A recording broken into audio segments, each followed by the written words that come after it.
بسم الله الرحمن الرحيم. الحمد لله كفى وسلام على عباده الذين اصطفى. أما بعد، فأعوذ بالله من الشيطان الرجيم. بسم الله الرحمن الرحيم.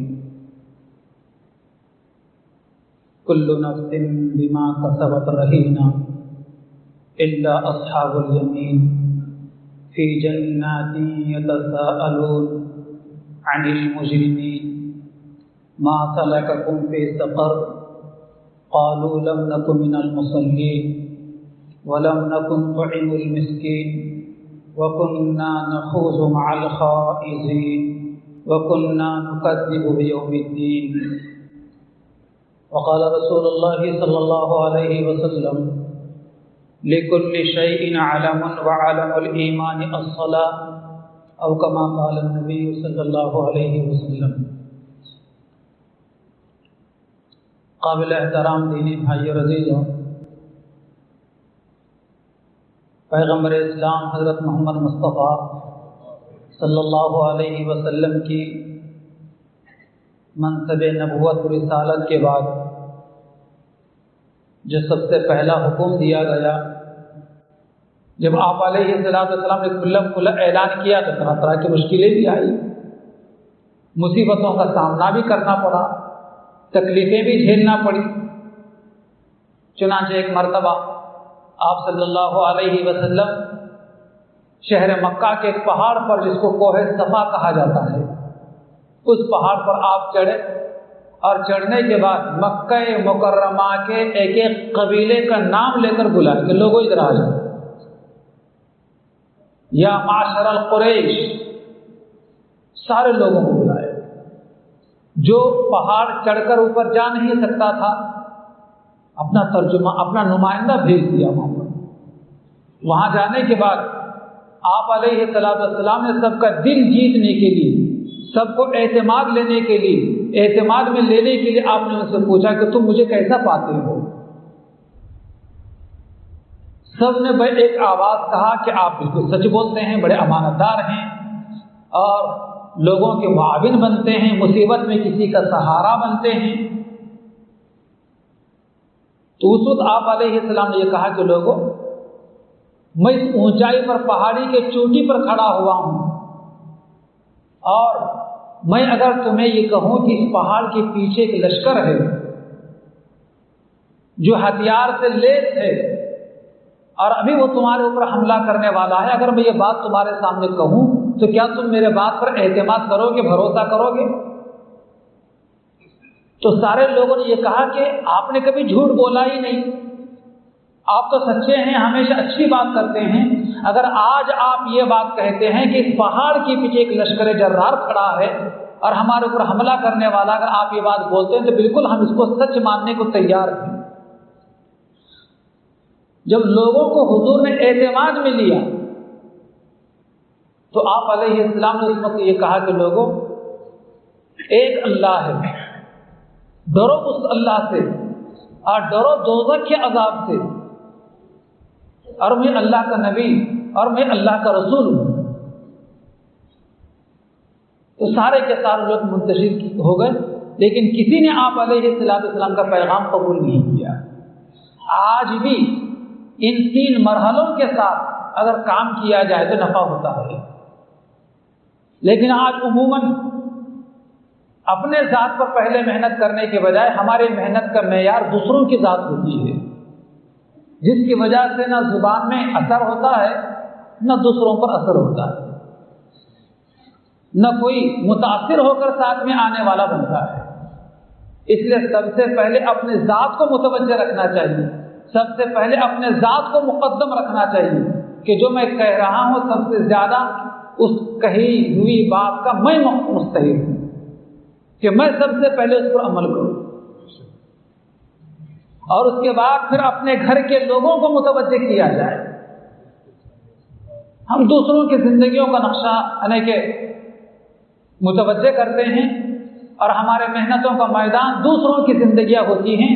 ہم اپنے گھر میں جھانکنے کو تیار نہیں ہوتے کہ میری بیوی کہاں جا رہی ہے، میرے ماں باپ کی کیا حالت ہے، میرے بچوں کی کیا حالت ہے، ہم دوسروں کو دیکھتے ہیں، جس کی وجہ سے آج وہ معیار نہیں ہے، وہ اثر نہیں ہے جو کہ ہونا چاہیے۔ پھر دوسرے نمبر پر خاندان کے لوگوں کو دیکھنا چاہیے، پھر تیسرے نمبر پر دوسروں کی، تیسرے نمبر پر ہے دوسروں کی دیکھ، دوسروں کو بولنا، تیسرے نمبر پر برملا سب کے سامنے کریں، تیسرے نمبر پر۔ اس نہج کے ساتھ اگر آج بھی کام کیا جائے تو ضرور اثر ہوتا ہے، فائدہ ہوتا ہے، لوگ متوجہ ہوتے ہیں، عمل کرنے پر مجبور ہوتے ہیں۔ شرط یہ ہے کہ ان تینوں مراحل، پہلے اپنی ذات، پھر خاندان کے لوگ، اپنے گھر کے لوگ، پھر دوسروں کی زندگی، دوسروں کی ذات، دوسروں کو بلانا۔ بہرحال نبی کریم صلی اللہ علیہ وسلم نے اپنے مبارک زمانے میں اس سلسلے میں بڑی محنتیں کی ہیں، جس کی وجہ سے 23 سال کے مختصر سے عرصے کے اندر آپ کا پیغام، توحید و رسالت کا پیغام کہاں کہاں تک پہنچا۔ جب حضور کی زندگی کے آخری ایام آئے تو لوگ ایک دو کر کے نہیں آیا کرتے تھے، بلکہ خود فوج در فوج یدخلون فی دین اللہ افواجا، فوج کی جمع افواج، کہ لوگ دین حق میں، دین اسلام میں فوج در فوج آنا شروع ہو گئے۔ بہرحال نبی کریم صلی اللہ علیہ وسلم کو نبی بنائے جانے کے بعد اور آپ علیہ السلام کو رسول بنائے جانے کے بعد سب سے پہلا فریضہ جو آپ علیہ السلام کے لیے اور ساری امت کے لیے رہی تھی، دنیا تک کے انسانوں کے لیے جو لاگو ہوا ہے، وہ نماز۔ قرآن مجید کی 50 آیتوں میں اور سینکڑوں احادیث مبارکہ میں نماز کی فضیلت، نماز کی تاکید، نماز کا حکم آیا ہے۔ اور جو لوگ صحیح طریقے سے اور پابندی وقت کے ساتھ اللہ کے رضا کے لیے نماز پڑھتے ہیں، اللہ تبارک و تعالیٰ کی دنیا بھی سدھارتے ہیں اور آخرت بھی ان کی سنور جاتی ہے۔ اسی وجہ سے قرآن مجید میں اللہ تعالیٰ فرماتے ہیں وَأْمُرْ أَهْلَكَ، اے نبی آپ اپنے گھر والوں کو نماز کی تاکید کیجیے، گھر والوں کو نماز کا حکم کیجیے۔ وَأْمُرْ أَهْلَكَ، اپنے گھر والوں کو نماز کا حکم کیجیے، وَاصْطَبِرْ عَلَيْهَا، اور خود بھی اس کے پابند رہیے۔ آج یہ نہیں ہے، ہم دوسروں کو تو بہت کہیں گے لیکن خود اس پر آمادہ نہیں ہوں گے۔ تو نبی علیہ السلام کہا جا رہا ہے، جس میں ساری امت بھی شامل ہے، ہم سب کو بھی یہ کہا جا رہا ہے، پہلے اپنے گھر والوں کو کہیے اور خود بھی پابند رہیے۔ لا نسألک رزقا، ہم آپ سے معاش، روزی روٹی نہیں چاہتے کہ آپ اپنے گھر والوں کو کھلائیے پلائیے، بلکہ جیسے آپ کو کھلانے کی ذمہ داری ہماری ہے، آپ کے گھر والوں کو کھلانا بھی ہماری ہی ذمہ داری ہے۔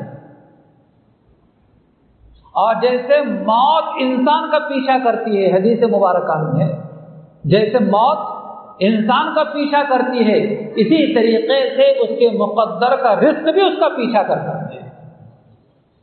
جتنا اسے ملنا ہے برابر مل کر رہے گا، جتنا ملنا ہے، جتنا مقدر میں اس کو دیا جانا ہے، اتنا برابر اسے دیا جائے گا، وہ حاصل کر کے رہے گا۔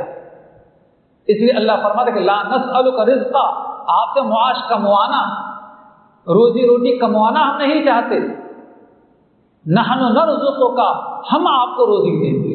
معلوم ہے کہ روزی رساں اللہ ہے، ہم نہیں ہیں، روزی رساں اللہ ہے، ہم نہیں ہیں۔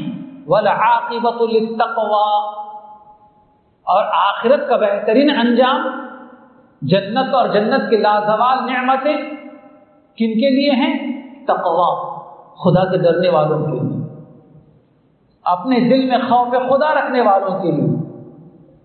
خدا کرے کہ یہ آیت مبارکہ ہمارے سمجھ میں آ جائے اور اس کے مطابق ہم عمل کرنے والے ہو جائیں۔ محترم بزرگوں اور دوستو، نبی کریم صلی اللہ علیہ وسلم ارشاد فرماتے ہیں کہ قیامت کے دن اللہ تبارک و تعالی ایک ساق کی تجلی فرمائیں گے۔ کسے کہا جاتا ہے ساق کی تجلی؟ میدان محشر میں تجلی ظاہر فرمائیں گے، اور اس کے بعد سارے میدان محشر کے لوگوں کو حکم ہوگا کہ وہ سجدے میں گر جائیں۔ حکم ہوگا اللہ تعالیٰ کی طرف سے. اور بعض کتابوں میں ہے کہ لوگ دیکھ کر خود بخود سجدے میں پڑ جائیں گے. لیکن کون سجدے میں پڑیں گے؟ مفسرین کرام نے اس آیت مبارکہ کی تشریح میں لکھا ہے کہ جو لوگ دنیا میں سجدہ کیا کرتے تھے، یعنی دنیا میں جو لوگ نماز پڑھا کرتے تھے، ساخ کے تجلی کو دیکھ کر، رب ذوالجلال کے تجلی کو دیکھ کر وہ دنیا میں سجدہ کرنے والے، نماز پڑھنے والے سارے لوگ سجدے میں پڑ جائیں. اور جو لوگ دنیا میں سجدہ نہیں کرتے تھے، یعنی نماز نہیں پڑھتے تھے، وہ لوگوں کو دیکھ کر جھکنے کی کوشش کریں گے، سجدہ کرنے کی کوشش کریں گے، لیکن اللہ تبارک و تعالیٰ ان کی کمر کو بالکل تختے کے مانند کر دیں گے، ٹائٹ میں. جھکنا بھی چاہیں گے تو نہیں جھک سکیں گے. سب لوگ اللہ کے سامنے سجدے میں پڑے ہوئے ہوں گے، اور کچھ بدنصیب جو کہ تو کھڑے رہیں گے، جھک ہی نہیں سکیں گے. مارے شرم کے اپنی نگاہوں کو جھکا لیں گے. بڑی ذلت اور رسوائی ان کے اوپر چھائی ہوئی ہوگی. جہنم کے عذاب میں جانے سے پہلے میدان محشر میں آدم علیہ السلام کے زمانے سے لے کر آج تک کے، اور آج کے بعد سے لے کر قیامت تک آنے والے سارے لوگوں کے سامنے یہ بے عزتی ہوگی، یہ رسوائی ہوگی. اس لیے محترم بزرگوں اور دوستوں، اللہ کے گھر میں آنا، اللہ کے گھر میں اپنے سر کو جھکانا بڑی سعادت کی بات ہے، بڑی خوش نصیبی کی بات ہے. خدا کے گھر میں جھکنے والا سر اللہ تبارک و تعالیٰ کے نزدیک بڑا قابل احترام ہے. اللہ تعالیٰ ہر جگہ در در کی ٹھوکریں کھانے سے اور دوسروں کے سامنے سر جھکانے سے اللہ پاک اس محترم سر کی حفاظت فرماتے ہیں. اور جن لوگوں کا سر اپنے رب کے سامنے نہیں جھکتا، پھر ہر در پہ جھکتا ہے. نماز جو روزانہ 5 مرتبہ پڑھی جاتی ہے، اور نماز کے 6 فرائض ہیں، نماز کے 7 شرائط ہیں، اور نماز کے 18 واجبات ہیں، اور نماز کے 51 سنتیں ہیں. 51 سنتوں کے ساتھ، 18 واجبات کے ساتھ، 7 شرائط کے ساتھ اور 6 فرائض کے ساتھ اگر نماز پڑھی جائے تو واقعی ہماری نماز واقعی ہماری نماز ہے. اس کو سیکھا جائے ان چیزوں. پھر دیکھیے نماز میں کیسا دل لگتا ہے. بہت سارے بھائی آپ شکایت کرتے، نماز پڑھتا ہوں لیکن بالکل نماز میں دل ہی نہیں رہتا. بالکل دکان یاد آتی ہے، کاروبار یاد آتے ہیں، کوئی دوست یاد آ جاتا ہے، بیوی بچے نماز میں یاد آتے ہیں. وجہ یہ ہے کہ جیسے نماز پڑھنی چاہیے، وہ طریقہ، وہ سلیقہ، وہ فرائض، وہ شرائط، وہ واجبات، وہ سنتیں ہمیں معلوم نہیں، ہمیں یاد نہیں. جب یہ معلوم ہوں گی دل نماز ہی میں رہے گا. حکم کیا ہے کہ لوگوں تم نماز ایسی پڑھو، تعبد اللہ کأنک تراہ، تم اللہ کی عبادت ایسی کرو، نماز ایسی پڑھو کہ تم خود اللہ کو دیکھ رہے ہو. فإن لم تکن تراہ، اور اگر یہ کیفیت تمہاری پیدا نہیں ہوئی کہ تم اللہ کو دیکھ رہے ہو، فإنہ یراک، تو کم از کم یہ سمجھتے ہوئے نماز پڑھو، عبادت کرو کہ اللہ مجھے دیکھ رہا، اللہ مجھے دیکھ رہا. اس کیفیت کے ساتھ نماز پڑھی جائے تو واقعی وہ نماز اللہ کے بارگاہ میں قابل قبول بھی ہوتی ہے، گھر میں بھی برکتوں کو لاتی ہے، زندگی میں بھی چین و سکون کو لاتی ہے، اور رزق کو بھی کھینچ لاتی ہے، رزق کو بھی کھینچ لاتی ہے. تو یہ فرائض، یہ شرائط، یہ واجبات، یہ سنتیں معلوم کریں، سیکھیں، اور اس کے مطابق ہم نماز پڑھنے والے بنیں. نبی پاک علیہ السلام نے اس کی بڑی اہمیت بیان فرمائی ہے. جب قیامت کے دن جنتی لوگ جنت میں چلے جائیں گے اور جہنمی لوگ جہنم میں چلے جائیں گے، تو جنتی لوگ آپس میں تذکرہ کریں گے، ارے وہ فلاں اپنا دوست نظر نہیں آ رہا ہے جنت میں، کہاں پتہ نہیں کیا دوزخ میں تو نہیں گیا. اپنے دوست کے بارے میں اپنے رشتہ دار کے بارے میں، اپنے پڑوسی کے بارے میں تذکرہ کریں گے کہ وہ نظر نہیں آ رہا. اور جنت ایسا ٹھکانہ ہے، جنت ایسا مقام ہے جہاں پر انسان کی ہر مراد پوری ہوگی، ہر خواہش پوری ہوگی، ہر تمنا پوری ہوگی. آپ جس سے ملنا چاہیں اس سے مل سکیں، جو کھانا چاہیں اگر دل میں آپ کی خواہش پیدا ہوگی وہ ساری چیزیں سامنے نظر آئیں گی. حتیٰ کہ آپ کا کوئی رشتہ دار، کوئی دوست جہنم میں ہوگا اور آپ اس سے ملاقات کرنا چاہیں تو آپ کو اس کا بھی موقع دیا جائے گا. کیسے ملاقات ہوگی، کیا کیفیت ہوگی اس کے لیے سورہ مدثر پڑھنا پڑے گی آپ کو. سورہ مدثر میں اللہ تبارک و تعالیٰ نے اس کی منظر کشی بڑے خوبصورت انداز میں کی ہے. کل نفس بما کسبت رہینہ، کہ ہر آدمی اپنے اعمال کے عوض گروی ہے. ہر آدمی اپنے اعمال کے عوض میں، بدلے میں گروی ہے. اگر گناہگار ہے، فاسق و فاجر ہے، مجرم ہے، نافرمان ہے تو اپنے گناہوں کے بدلے میں گروی ہے. بس اس کے گناہ اس کو برباد کر دیں گے. اور اگر وہ نیکوکار ہے، متقی پرہیزگار ہے، شریعت و سنت کا پابند ہے تو بالکل وہ آزاد ہے اور اس کا ٹھکانہ جنت، اور جنت کی لازوال نعمتیں اس کا مقدر ہیں. کل نفس بما کسبت رہینہ الا اصحاب الیمین، سوائے سیدھی جانب والے. دیکھیے قرآن مجید میں یہ دو الفاظ بڑے کثرت کے ساتھ میں آئے ہیں، اصحاب الشمال، اصحاب الیمین. اصحاب الشمال بائیں جانب والے اور اصحاب الیمین سیدھی جانب والے.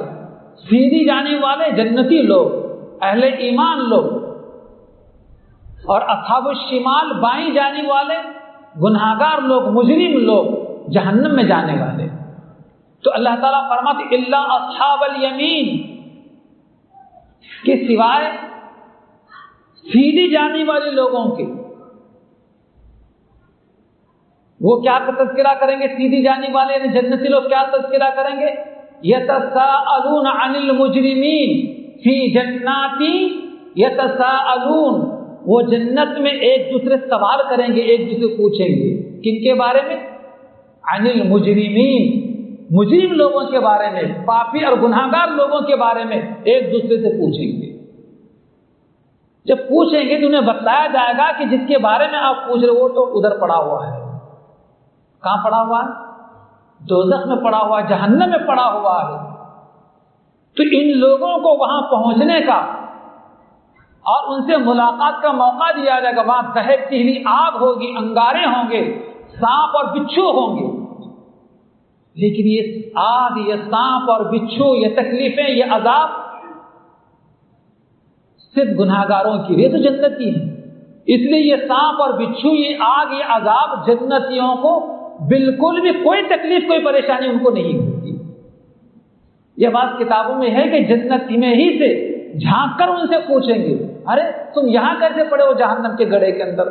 تم تو ہمارے ساتھ رہتے تھے، ہمارے ساتھ اٹھتے بیٹھتے تھے، ہمارے ساتھ دعوتوں میں چلتے تھے. تو فوراً ان کی زبان سے کیا نکلے گا معلوم ہے؟ 4 چیزوں کا اعتراف کریں گے لوگ جہنم میں جانے کے بعد کہ ان 4 چیزوں کی وجہ سے اللہ نے ہمیں یہاں پہنچایا ہے. خدا کرے کہ ہمارا ان میں شمار نہ ہو. اعتراف کریں گے جب یہ جنتی لوگ ان کے بارے میں پوچھیں گے کہ تم کیسے پہنچے؟ ما سلککم فی سقر، ارے تم جہنم کے گڑھے میں تم کیسے پہنچ گئے؟ تو جہنمی لوگ جواب دیں گے، کیا جواب دیں گے؟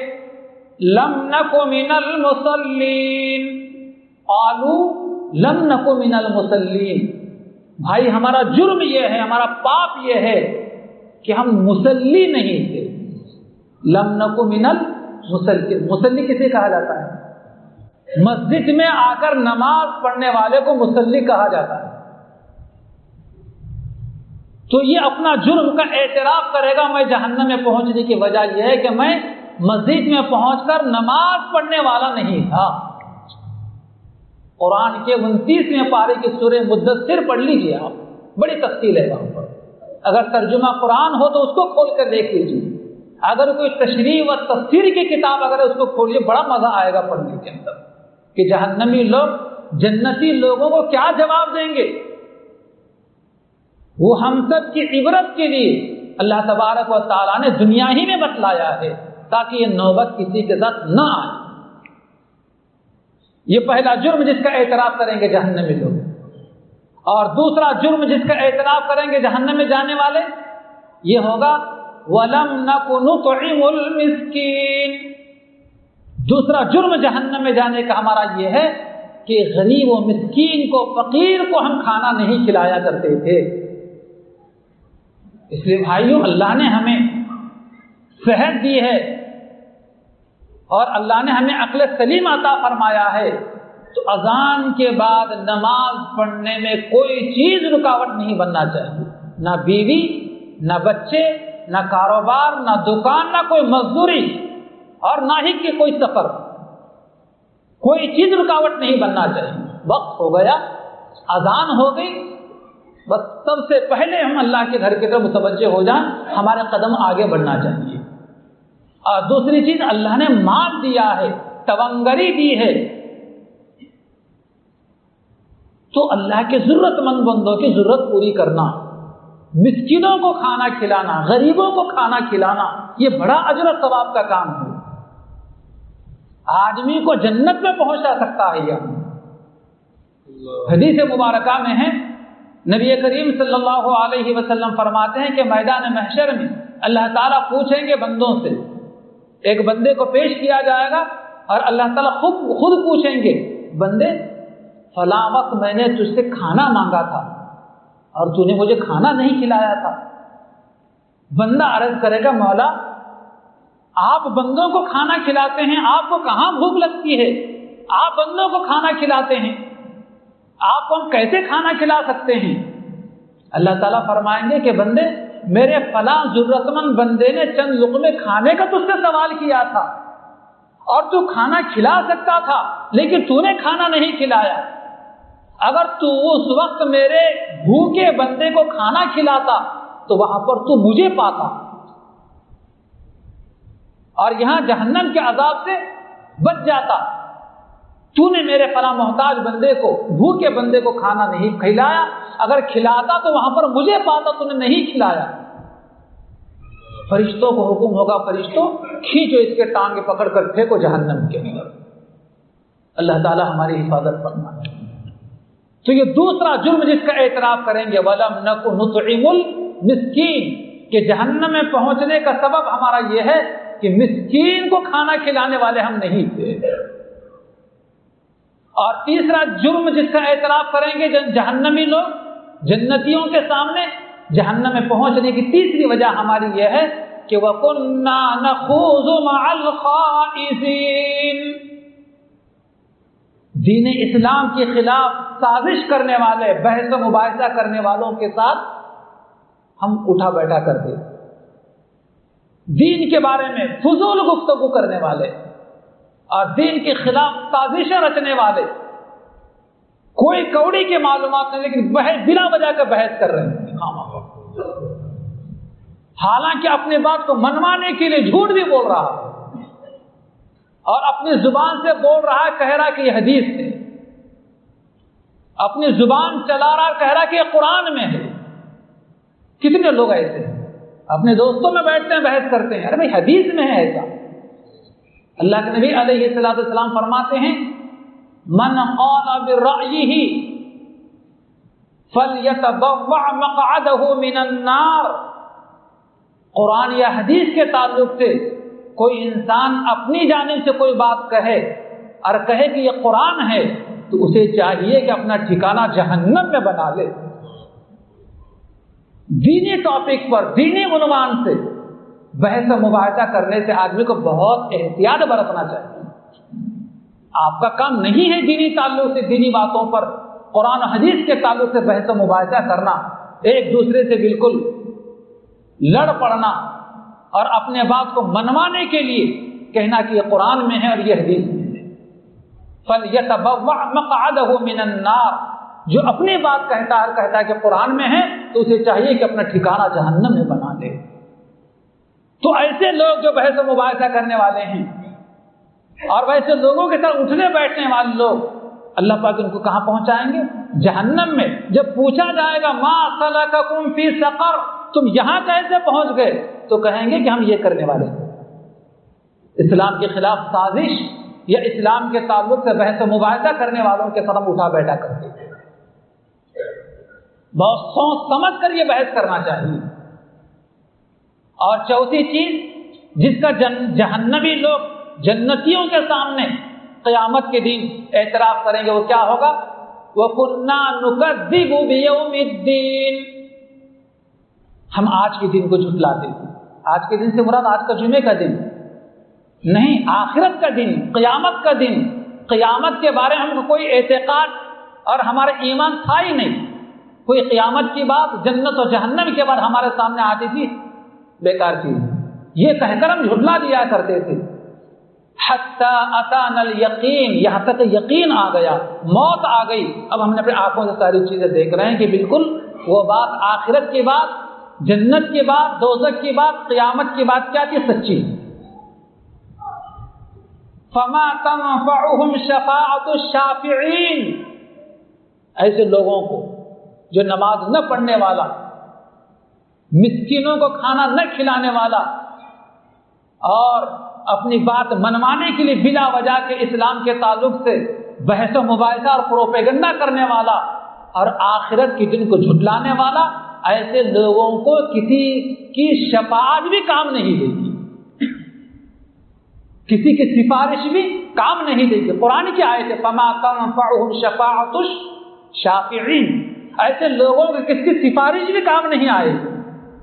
اللہ تعالیٰ ایسے چیزوں سے ہماری حفاظت فرمائے۔ اس لیے محترم بزرگوں اور دوستوں، بہت ضروری ہے کہ جہاں ہم نماز پڑھتے ہیں، ہماری یہ بھی ذمہ داری ہے کہ سب سے پہلے اپنے گھر والوں کو دیکھیں، میرے ماں باپ نماز پڑھتے ہیں یا نہیں، میری بیوی میرے بچے نماز پڑھتے ہیں یا نہیں۔ ہر باپ کی ذمہ داری اپنے بچوں کی نگرانی کریں، ہر شوہر کی ذمہ داری ہے اپنی بیوی کی نماز کی نگرانی کرے، اور ہر بھائی کی ذمہ داری اپنے بہنوں کی نماز کی نگرانی کرے۔ اسی وجہ سے حدیث مبارکہ میں ہے، کیا ہے حدیث مبارکہ میں؟ جب اولاد 7 سال کی عمر کو ہو جائے تو ان کو نماز کا حکم، مروا اولادکم وہم 7 سنین، جب تمہاری اولاد 7 سال کی ہو جائے تو نماز کا حکم کرو۔ وَاضْرِبُوهُمْ عَلَيْهَا وَهُمْ أَبْنَاءُ 10 سنین، اور جب تمہاری اولاد 10 سال کی ہو جائے تو نماز کے نہ پڑھنے پر مارو۔ کتنے باپ ایسے ہیں آج جو 10 سال کی اولاد ہو گئی، نماز نہ پڑھنے پر کوئی باپ اپنے بیٹی کو یا باپ اپنے بیٹے کو مارتا ہے، مگر اگر میں یہ کہوں کہ ہاتھ اٹھائیے تو میں سمجھتا ہوں کہ شاید 50 ہاتھ بھی نہیں اٹھیں گے کہ اپنے 10 سالہ باپ، اپنے 10 سالہ بیٹے اور بیٹی کو کوئی مارنے والا باپ کو نہیں۔ اللہ کے نبی کے آگے فرماتے ہیں وَفَرِّقُوا بَيْنَهُمْ فِي الْمَضَاجِعِ، اور 10 سال کی اولاد ہو گئی، بیٹا بیٹی ہو گئے، تب ان کی بستروں میں اشتراک کر دو، بستر ان کے الگ کر دو۔ 10 سال کی بیٹی ہے تو باپ کے بستر پر نہ سونے پائے، 10 سال کا بیٹا اگر ہے تو ماں کے بستر پر نہ سوئے، 10 سالہ بھائی اپنے بہن کے بازو نہ سوئے، اور 10 سالہ بہن اپنے بھائی کے بازو نہ سوئے۔ معلوم ہے کیوں نہ سوئے؟ فقہی کتابیں اس تعلق سے اگر کھول کر دیکھیں گے، اگر شہوت کے ساتھ باپ کا ہاتھ اگر بیٹی کو لگ گیا، بیٹی کے جسم کو لگ گیا، تو میاں بیوی کا نکاح ٹوٹ جائے گا، میاں بیوی کا نکاح ٹوٹ جائے گا۔ حالانکہ باپ نے بیٹی کو ہاتھ لگایا ہے، شہوت کے ساتھ اس کا ہاتھ بیٹی کے جسم پر پڑا ہے، لیکن اس کی بیوی اس کے نکاح سے نکل جائے۔ اس لیے فرمایا ہے کہ فرقوا بینہم فی المضاجع، ان کا بستر اب 10 سال کی عمر کے ہونے پر علیحدہ کرتے۔ اسی طریقے سے بیٹا اپنے ماں کے ساتھ سویا ہوا ہے، عموماً 10 سال کے شہوت آ جاتی ہے، اور اگر شہوت کے ساتھ بیٹے نے اپنے ماں کے بدن کو چھوا اور ایسے جگہ پر چھپا کہ بدن کے اس حصے پر کپڑا نہیں ہے، تو ماں باپ کا نکاح ٹوٹ جائے گا۔ یہ شریعت ہے، یہ دین ہے، اس لیے دین کو سمجھنے کی کوشش کریں اور جو دین بتلایا جائے اس کے مطابق عمل کرنے کی کوشش کریں۔ آج مسلمان اپنے گھروں میں اس کا لحاظ نہیں کرتے، بہت زیادہ فکر مندی کی ضرورت ہے۔ اللہ تعالیٰ سے دعا ہے کہ اللہ پاک ہمیں عمل کی توفیق عطا فرمائے۔ آمین و آخر دعوانا ان الحمد للہ۔